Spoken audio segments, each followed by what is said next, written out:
الله أكبر الله أكبر الله أكبر الله أكبر الله أكبر الله أكبر الله أكبر الله أكبر الله أكبر الله أكبر ما دق بذكر الناطق، الله أكبر ما صدق في توره بالتصديق، الله أكبر ما وثق بوعده واثق، الله أكبر ما حلل المحلل وكبر، الله أكبر ما لاح صباه وأسفر، الله أكبر ما صام صائم وأفطر، الله أكبر كبيرا والحمد لله كثيرا وسبحان الله بكرة وأصيلا، لا إله إلا الله وحده لا شريك له، ونصر عبده وأعز جنده وهزم الأحزاب وحده، لا إله إلا الله ولا نعبد إلا إياه مخلصين له الدين ولو كره الكافرون. الحمد لله، الحمد لله خصنا بكتاب أنزل وأكرمنا بنبي أرسل، أشهد أن لا إله إلا الله له دعوة الحق حريص عليها وأوجب تبشيري بها، ولتكن منكم أمة يدعون إلى الخير ويأمرون بالمعروف وينهون عن المنكر وأولئك هم المفلحون، وأشهد أن محمدا عبده ورسوله بلغ الرسالة وأدى الأمانة ونصح الأمة وكشف الغمة حتى أتانا اليقين، ليلها كنهارها لا يزيغ عنها إلا هالك. اللهم صل وسلم وبارك على حبيبنا وشفيعنا وزخرنا ومولانا محمد وعلى أزواجه أمهات المؤمنين وذرياته وآل بيته وأصحابه أجمعين. يا أيها الناس اتقوا الله حق تقاته ولا تموتن إلا وأنتم مسلمون. وقال الله تعالى في القرآن الكريم: أعوذ بالله من الشيطان الرجيم، بسم الله الرحمن الرحيم، ولتكملوا العدة ولتكبروا الله على ما هداكم ولعلكم تشكرون. رب اشرح لي صدري ويسر لي أمري واحلل عقدة من لساني يفقه قولي. بارك الله لي ولكم في القرآن الكريم، ونفعني وإياكم بما فيه من الآيات والذكر الحكيم، وتقبل مني ومنكم تلاوته إنه هو السميع البصير.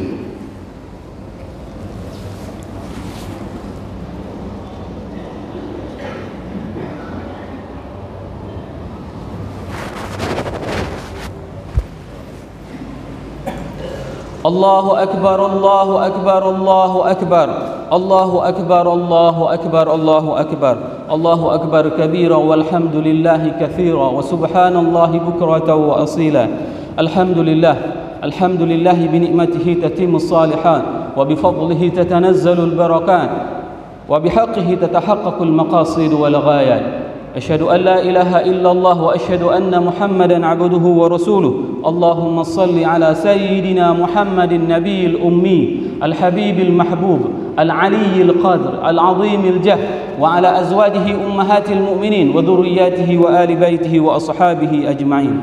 وقال الله تعالى في القرآن الكريم: أعوذ بالله من الشيطان الرجيم، بسم الله الرحمن الرحيم، إن الله وملائكته يصلون على النبي يا أيها الذين آمنوا صلوا عليه وسلموا تسليما. أما بعد، فيا أيها الناس اتقوا الله حق تقاته ولا تموتن إلا وأنتم مسلمون. اللهم اغفر المسلمين والمسلمات والمؤمنين والمؤمنات الأحياء منهم والأموات، إنك سميع قريب مجيب دعوة ويا قاضي الحاجات. ربنا لا تؤاخذنا إن نسينا أو أخطأنا، ربنا ولا تحمل علينا إصرا كما حملته على الذين من قبلنا، ربنا ولا تحملنا ما لا طاقة لنا به، واعف عنا واغفر لنا وارحمنا، أنت مولانا فانصرنا على القوم الكافرين. اللهم اجعل خير أيامنا يوم نلقاك وأنت راض عنا، واختم بالصالحات أعمالنا، وتوفنا مسلمين وألحقنا بالصالحين. اللهم حسبنا حسابا يسيرا، اللهم إنا نسألك العفو عند الحساب، اللهم إنك عفو كريم حليم تحب العفو فاعف عنا. ربنا آتنا في الدنيا حسنة وفي الآخرة حسنة وقنا عذاب النار.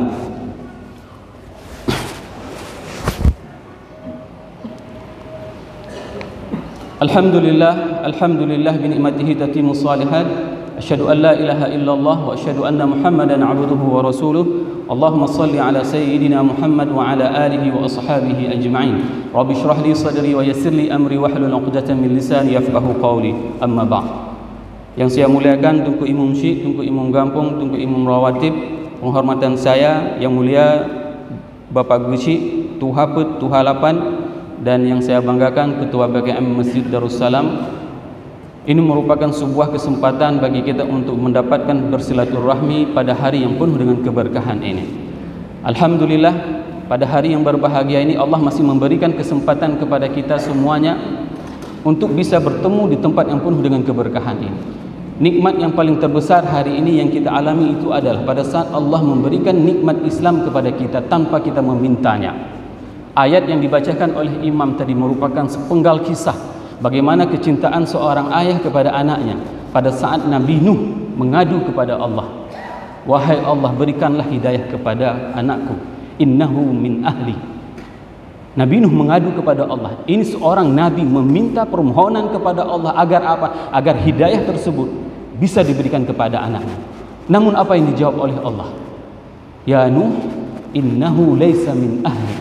Wahai Nuh, anakmu itu bukan dari golonganmu. Bayangkan bagaimana sedihnya hati seorang ayah, seorang nabi, dan ayah kita bukan nabi, tapi Allah berikan kepada kita, kita lahir dalam keadaan Islam tanpa kita meminta Islam tersebut.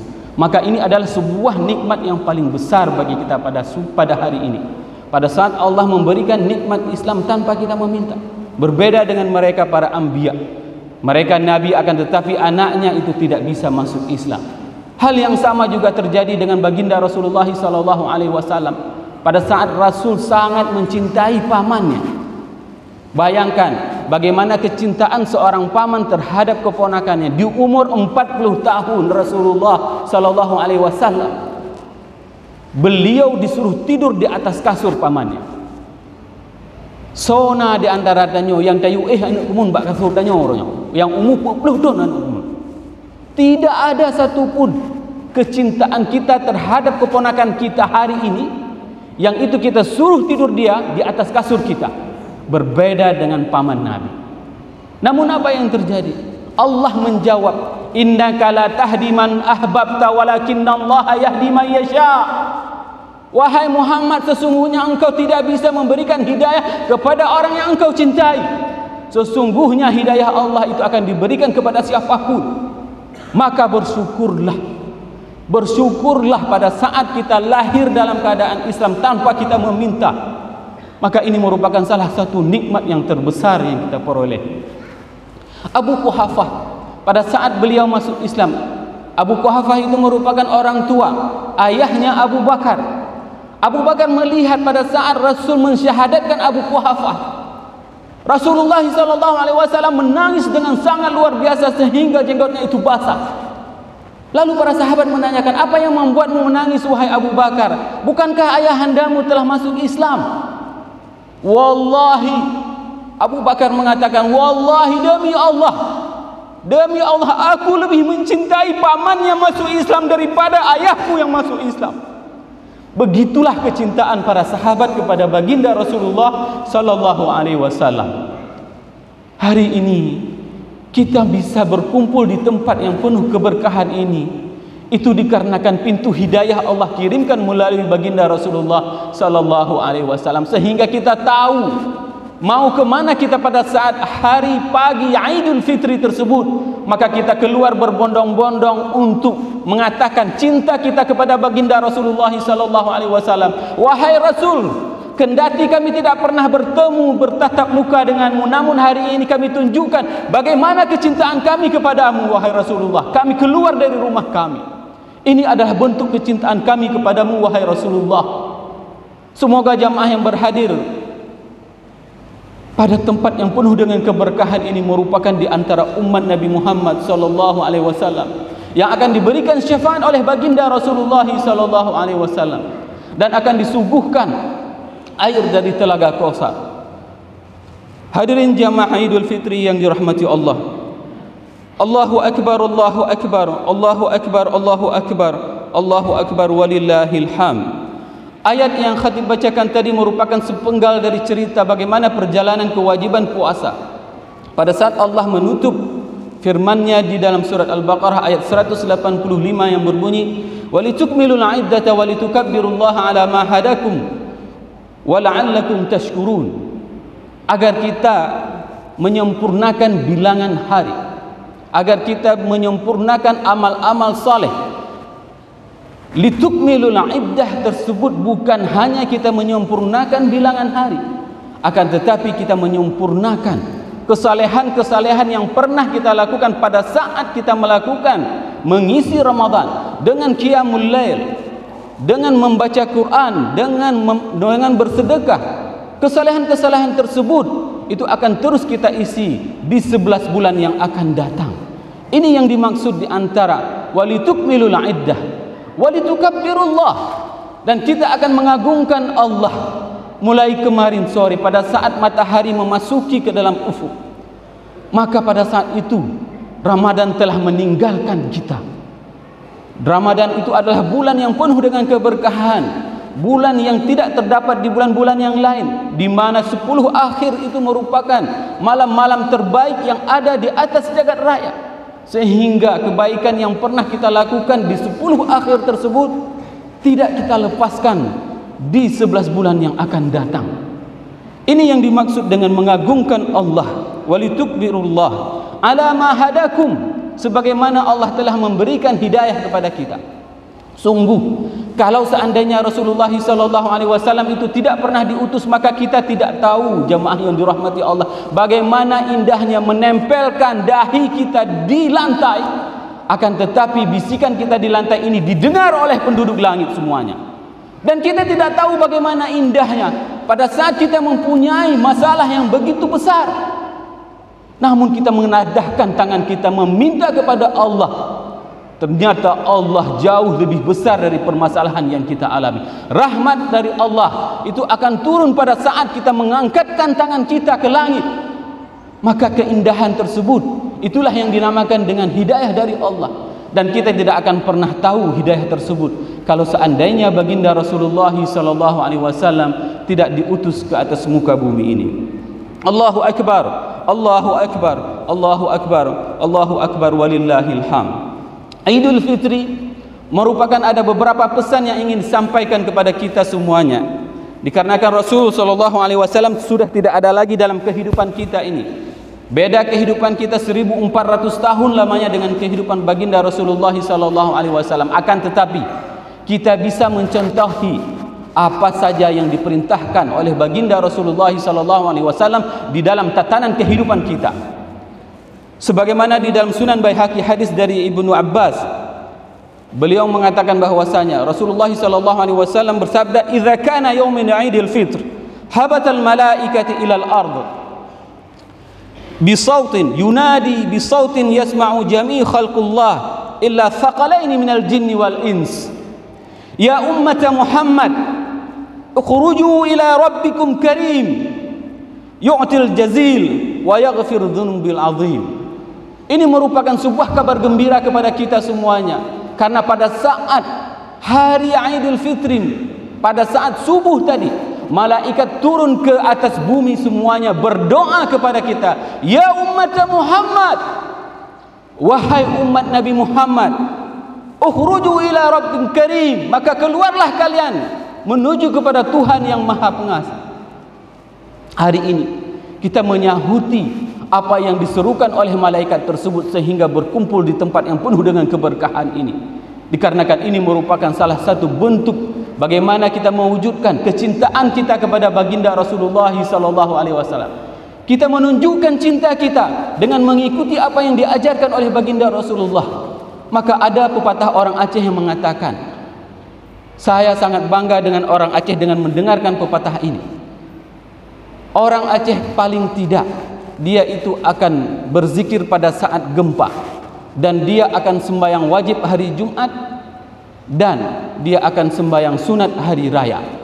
Bayangkan, setidak-tidaknya orang Aceh pernah melakukan kebaikan, namun jangan sampai kita termasuk di antara sebagaimana orang yang disebutkan oleh pepatah Aceh tersebut, meratib wate gempa. sembahyang wajib uro Jumat, sembahyang sunat uro raya. Hanya 3 kebaikan yang pernah dilakukan di atas dunia ini. Jangan sampai kita termasuk di antara orang-orang yang digolongkan oleh pepatah Aceh tersebut. Allahu Akbar, Allahu Akbar, Allahu Akbar, Allahu Akbar walillahil hamd. Hal yang kedua, pesan penting dari Aidul Fitri itu adalah merajut silaturahim. Hadis dari Jabir, beliau meriwayatkan pada saat Rasulullah sallallahu alaihi wasallam setelah melakukan salat Aidul Fitri dan Aidul Adha, maka pada saat itu mereka saling bersalaman, berpelukan. Ini khusus untuk laki-laki sama laki-laki, tidak boleh laki dengan perempuan. Berpelukan dan meminta maaf sembari mengatakan taqabbalallahu minni wa minkum. Semoga Allah menerima amal ibadah kita semuanya yang telah kita lakukan selama 30 hari lamanya. Ini merupakan di antara sunnah yang dianjurkan oleh baginda Rasulullah sallallahu alaihi wasallam kepada kita, sehingga jangan suka membid'ahkan. Kalau seandainya orang teman kita tidak mengucapkan taqabbalallah, ajarkan, berikan uswatun hasanah kepada mereka. Pada saat mereka tidak mengucapkan atau mereka mengucapkan selamat Idul Fitri, mohon maaf lahir batin, tidak ada apa-apa, tapi katakan kepada mereka, bisikkan kepada mereka, taqabbalallahu minni wa minkum. Agar apa? Agar kita bisa saling memaafkan. Cari mana orang yang pernah, mulut ini pernah membuat hati mereka sakit, cari orang tersebut, minta maaf. Cari orang yang mana mulut ini pernah membuat hatinya luka, minta maaf. Dikarenakan nanti pada saat hari akhir, pada saat seseorang akan memasuki ke dalam surga di atas qintar, di atas qantarah, pada saat seseorang itu akan memasuki surga dan berada di atas jembatan qantarah namanya, maka tidak boleh ada kebencian sedikit pun di antara manusia, sehingga wa naza'na ma fi qulubihim min ghillin, maka Allah akan lenyapkan kebencian tersebut di dalam hati manusia semuanya. Sesakit apapun hati kita diperlakukan oleh orang lain, maka maafkanlah, maafkanlah. Dikarenakan maaf itu merupakan innama yuwaffas sabiruna ajrahum bighairi hisab. Dikarenakan orang-orang yang bersabar, orang-orang yang bisa memaafkan kesalahan orang lain, maka mereka akan diberikan balasan khusus dari Allah. Allahu Akbar, Allahu Akbar, Allahu Akbar walillahil hamd. Yang ketiga, wasiat pada hari Idul Fitri ini adalah untuk memperbanyak bersedekah kepada para wanita, sebagaimana yang disebutkan di dalam hadis sahih Muslim, hadis 1467, hadis yang diriwayatkan oleh Jabir. Wahai wanita, Rasul memesan kepada wanita dengan khusus. Rasul mengatakan, an Jabir ibnu Abdullah, faqala Nabi sallallahu alaihi wasallam, tasaddaqunna fa inna aktsarakunna khataba jahannam. Bersedekahlah wahai para wanita, dikarenakan kalian itu paling banyak yang masuk ke neraka jahanam. Ini adalah perintah dari Rasulullah SAW di hari yang fitri ini, sehingga pada saat itu berdirilah seorang wanita dengan wajah yang pucat dikarenakan paling banyak masuk ke dalam neraka jahanam. Kenapa bisa demikian wahai Rasulullah? Dikarenakan kalian paling banyak bergosip, dan kalian itu adalah paling banyak membuat kecewa suami kalian. Maka kata-kata ini paling sering dimanfaatkan oleh para suami, alasan untuk kawin dua. Ini yang tidak fairnya yang terjadi hari ini. Wahai para wanita, Rasul mengingatkan kepada wanita untuk bersedekah pada saat itu. Maka Bilal menggelarkan kainnya, Bilal menggelarkan kain ridanya, apa yang terjadi? Maka para wanita semuanya mengeluarkan hartanya. Inilah hari yang sangat bermanfaat. Bayangkan, ini kejadian nyata. Seorang suami istri yang menikah dengan karena cinta, setiap bulan suaminya memberikan nafkah yang sangat luar biasa kepada istrinya. Setelah diberikan uang untuk konsumsi, maka diberikan uang memang khusus untuk istrinya. Sehingga apa yang terjadi? Sang istri bisa mengumpulkan emas lebih dari 100 mayang. Namun dikarenakan hati ini bisa berbolak-balik, ya muqallibal qulub tsabbit qalbi ala dinik. Hati si istri ini terbolak-balik sehingga dia bertemu dengan salah seorang dan dia mencintai orang tersebut, dan dia mengatakan kepada suaminya, "Bang, saya enggak cinta lagi sama abang, padahal sudah lahir 4 orang anak." Coba bayangkan, Coba bayangkan ini terjadi setelah diberikan nafkah yang begitu banyak, harta diperolehi dan suaminya ditinggalkan. Hal yang sama juga pada saat seorang suami memberikan nafkah kepada istrinya, dikumpulkan sehingga sang istri bisa membeli emas 1 mangkok, 1 kaleng kongguan, dan disimpan oleh istri tersebut di dalam lemari yang tidak diketahui oleh siapapun. Maka pada saat itu, tanpa ada angin, tanpa ada petir, istri tercinta meninggal dunia, dan dia meninggalkan emas 1 kaleng kongguan. Setelah 1 bulan, suami masih sangat mencintai istri tersebut. Namun bulan ketiga, jarang ada laki-laki yang setia, sehingga dikenalkanlah dengan salah seorang wanita yang cantik rupanya, dan dia pun menikah dengan wanita tersebut. Sang istri tersebut sudah terkubur di dalam kuburan, mengharapkan ada amal yang bisa membantu untuk tidak disiksa di dalam kubur. Namun apa yang terjadi? Dia memantau keadaan di atas dunia ini. Ditengoknya, suami sudah nikah lagi, dan istri baru sudah mulai merajah, semua lemari dibongkar, dan ketemulah 1 kaleng kongguan emas. Apa yang akan ibu-ibu lakukan kalau seandainya ini terjadi sama ibu? Ibu mau bangun dari kubur untuk mencekik si istri muda? Tidak bisa, Bu. Hari ini jika ada emas, keluarkan emas tersebut. Ayo kembangkan visi kita untuk hari akhirat. Lihat masjid kita. Masjid ini yang dulunya sudah sangat lama tidak pernah selesai, namun alhamdulillah hari ini selesai.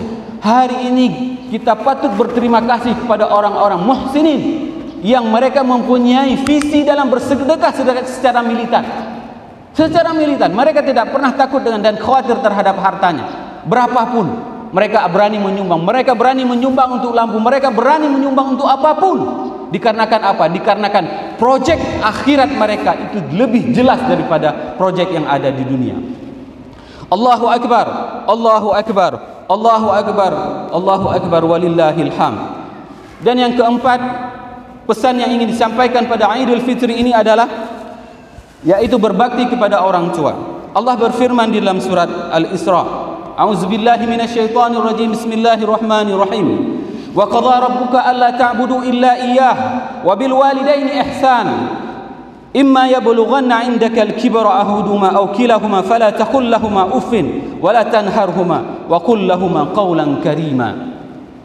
Ayat ini merupakan ayat di mana Allah menyandingkan posisi makhluk dengan dirinya. Bayangkan, ketaatan kita sebagai makhluk itu hanya dibolehkan kepada Allah semata. Ketaatan kita hanya kepada Allah semata, namun disambung dengan ketaatan kepada orang tua kita. Kendati orang tua kita bukan orang muslim, kita pun harus berbuat baik kepada mereka. Bayangkan bagaimana posisi seorang tua.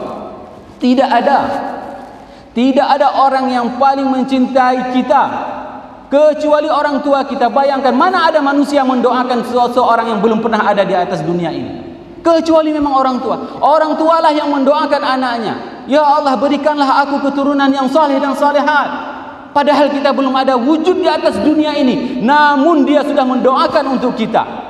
Mana ada orang paling cinta di atas dunia ini kepada kita, wahai jamaah yang dirahmati Allah, kecuali itu adalah orang tua kita. Dan mereka tidak mempunyai harapan yang sangat luar biasa. Tidak ada harapan apapun, kecuali hanya 4 harapan yang diinginkan kepada kita. Yang pertama sekali, yaitu adalah pada saat dia meninggal dunia, maka kitalah yang akan memandikannya. Pernah kita membayangkan bahwasanya bagaimana keadaan pada saat kita mulai dari umur 1 tahun dengan 10 tahun, setiap pagi, setiap sore, tangan yang sudah melepuh itulah tangan yang memandikan kita. Tengoklah kepada ibunda yang duduk di atas kursi itu. Dulunya mereka itu adalah orang-orang yang gagah, orang-orang yang cantik, orang-orang kulitnya itu sangat ketat. Hari ini kulit mereka, ayah-ayah kita itu adalah kulitnya sudah keriput, badannya sudah lesu, sehingga dia tidak bisa lagi duduk normal, sehingga dia duduk di atas kursi. Dan satu harapannya seorang orang tua, pada saat dia mandikan kita mulai dari kecil, setiap hari dia mandikan kita, maka harapannya, anakku, kalau seandainya nanti aku mati, maka engkaulah yang akan memandikanmu. Tangan engkaulah yang akan menggosok kulitku. Tangan engkaulah yang akan meraba seluruh tubuhku. Jangan engkau biarkan orang lain yang akan memegang tubuhku. Ini adalah harapan seorang ayah kepada anaknya. Maka sehebat apapun kondisi kita hari ini, kalau seandainya kita tidak bisa melakukan fardu kifayah ini, maka kita telah gagal menjadi seorang anak. Allahu Akbar, Allahu Akbar, Allahu Akbar, walillahil hamd. Yang kedua yang diinginkan dari orang tua itu adalah terhadap anaknya.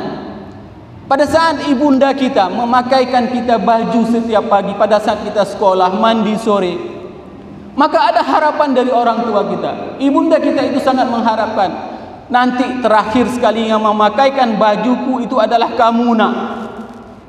Jangan engkau biarkan pada saat aku setelah engkau mandikan, lalu engkaulah yang mengkafaninya, engkaulah yang memakaikan jilbab, engkaulah yang memakaikan sorban kepadaku pada saat aku sudah terbaring kaku, dan aku hanya bisa menatap bagaimana indahnya mempunyai seorang anak pada saat mereka bisa memakaikan kepadaku baju kafan, baju yang terakhir yang kupakaikan.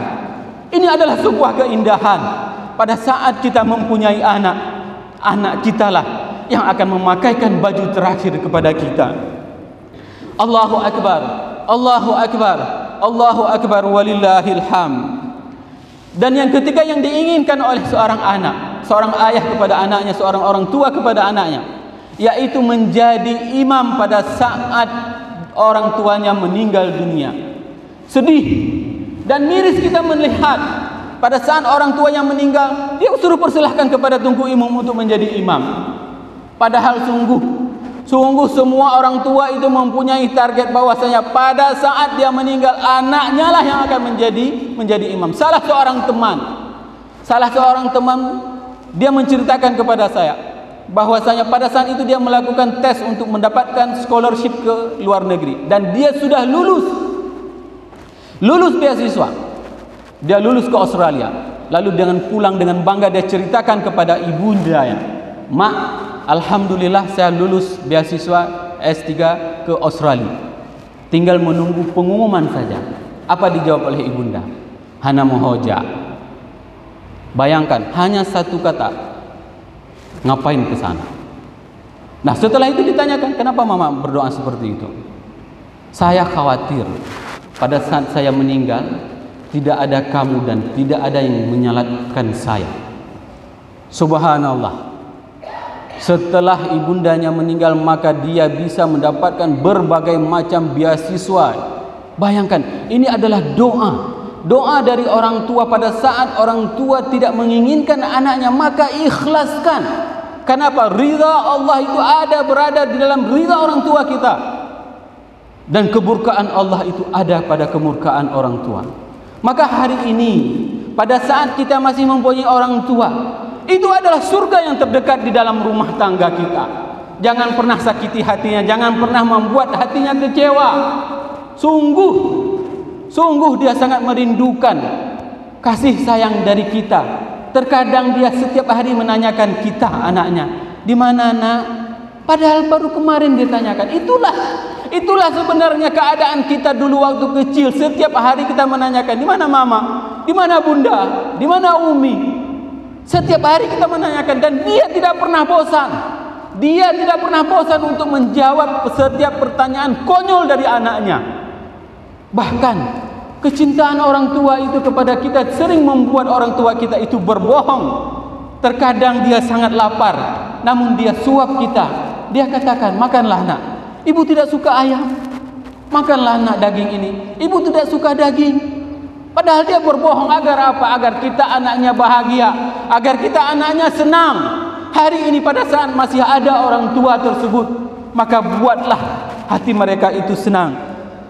Dan yang keempat yang diinginkan oleh orang tua itu adalah pada saat nanti dia itu diturunkan ke dalam liang lahat, dan dia itu akan dipangku oleh anaknya. Ini merupakan sebuah kebahagiaan bagi semua orang tua. Kenapa? Karena setiap hari pada saat kita merengek dulu, pada saat kita demam, siapa yang menggendong kita? Tidak ada orang lain yang menggendong kita kecuali ibu kita, kecuali ayah kita. Di pangkunya kita setiap hari. Agar apa? Agar kita bisa tidur nyenyak. Hari itu, pada saat kita menurunkan orang tua kita ke dalam liang lahat, itulah hari pangkuan terakhir kita terhadap orang yang kita cintai. Maka jangan pernah lewatkan momen tersebut, jamaah yang dirahmati Allah. Selagi kita masih diberikan anugerah orang tua yang masih hidup dengan kita, jangan pernah membuat hatinya sakit. Namun bagi mereka yang sudah tidak ada lagi, yang sudah meninggalkan dunia, sudah puluhan tahun dia meninggalkan kita, maka jangan pernah berhenti. Jangan pernah berhenti untuk menadahkan tanganmu, meminta kepada Allah agar dijadikan kuburnya sebagai surga baginya. Allahumma ja'al qabrahum rawdatan min riyadil jinan wa la taj'al qabrahum hufratan min khufarin niran. Ya Allah, jadikanlah kubur mereka itu adalah sebagai taman surga bagi mereka. Selama ini berapa lama sudah kita meninggalkan orang tua kita? Kita tidak pernah mengadahkan tangan kita meminta ampun kepada mereka, padahal mereka membesarkan kita. Bahkan mereka itu lalai, tidak bisa beribadah secara maksimal kepada Allah dikarenakan mencari rezeki untuk kita anaknya, sehingga kita besar seperti ini. Maka oleh sebab, perbanyaklah minta maaf. Setelah ini pulang, bersimpuh di kaki ibunda, bersimpuh di kaki ayah. Bagi yang sudah tidak ada lagi ayah, pergi ke pusaran, kirimkan Fatihah, berikanlah sedekah untuk orang tuanya, karena dia sangat mengharapkan. Orang tua sangat mengharapkan sedekah dari anaknya. Orang tua sangat mengharapkan kebaikan yang dilakukan oleh anaknya, karena itu akan mengalir kepada orang yang sudah tidak ada. Semoga apa yang khatib sampaikan ini bermanfaat kepada khatib dan kepada jamaah semuanya, sehingga kita bisa meningkatkan kecintaan kita kepada Allah dan kepada Rasulullah sallallahu alaihi wasallam. Subhanakallahumma wa bihamdika asyhadu an la ilaha illa anta astaghfiruka wa atubu ilaik. Wassalamu alaikum warahmatullahi wabarakatuh.